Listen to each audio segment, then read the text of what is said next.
This month, Britain's universities will churn out 350,000 graduates in the class of 2015. But once the end-of-year celebrations are over, almost half of those who manage to find work will be entering jobs that do not formally require a degree. That has not stopped employers complaining of skills shortages, KU reports. Economists believe that much of this difficulty lies in matching the supply of graduates to the available jobs.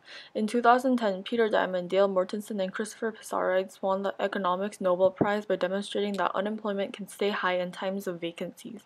It is not possible to assume that buyers and sellers of labor immediately find each other. In many markets, this only happens after a costly and lengthy search process.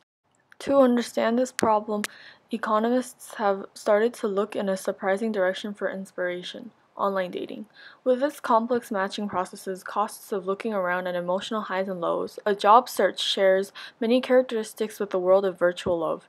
In both, there are search costs. It takes time and effort to create an online dating profile, just as it takes time and effort to create a curriculum vitae. Then there is the problem of so-called mutual choosing options. Those looking for love in careers cannot simply make their choice and be done with it. They need the person or employer they like to also pick them as well. By comparing these two different yet similar markets, researchers hopefully will be able to find solutions to all this mismatch. After declining for nearly 2 years, openings for jobs requiring a college degree have picked up since last summer. Overall, unemployment levels dropped significantly. Today's unemployment rate is below the average of the past 40 years. Labor market research states that the jobless rate when students graduate has tremendous predictive power over how their careers unfold.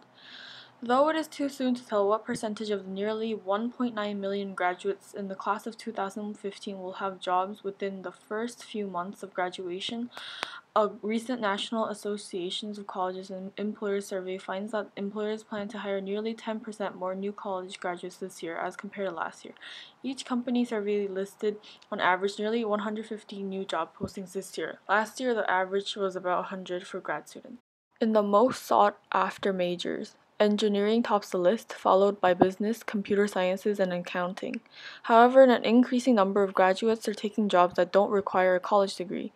Evidence of this is found in the underemployment rate, the percentage of highly skilled workers in low-skilled or part-time jobs. The underemployment rate started to increase in 2003 and has been increasing ever since. Underemployment now stands at 46% for recent graduate students, compared to about 35% for college grads as a whole. Experts say that those starting out in the real world often land in jobs that let them get by while figuring out what to do with their education and with the rest of their lives. But economic advantages that can last a lifetime go to those who most quickly get a career track position.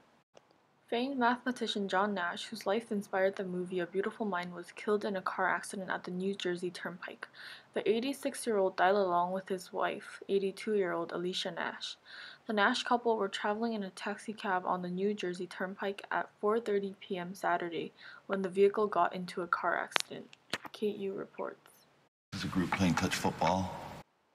Most people have heard of John Nash because of the Oscar-winning movie that told his life story, A Beautiful Mind, showed the striking contrast between his genius and his illness.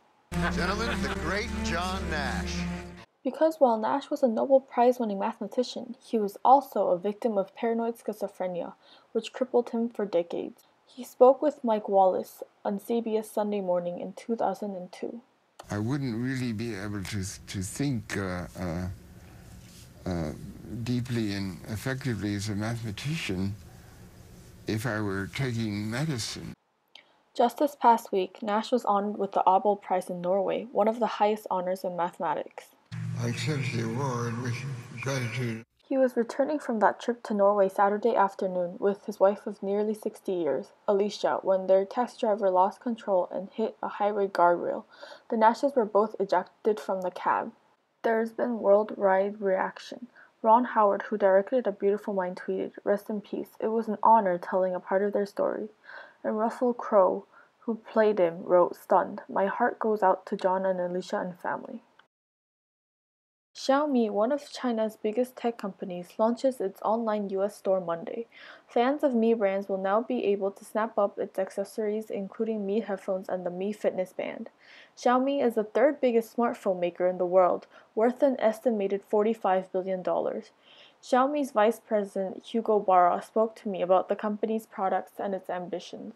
We're a young startup. We're software-minded. We've been building these products with a lot of help from the community of users themselves. And I think what we do, when you look at both the hardware and the software, is actually quite unique. I don't think there's anybody paying as much attention to user experience, to the overall quality of user experience as we have. You know, we've done a lot of work in our own operating system.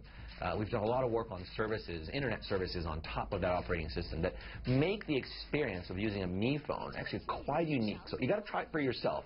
But what we're doing is definitely quite interesting, quite unique, and in my opinion, actually a lot better than what we see out there.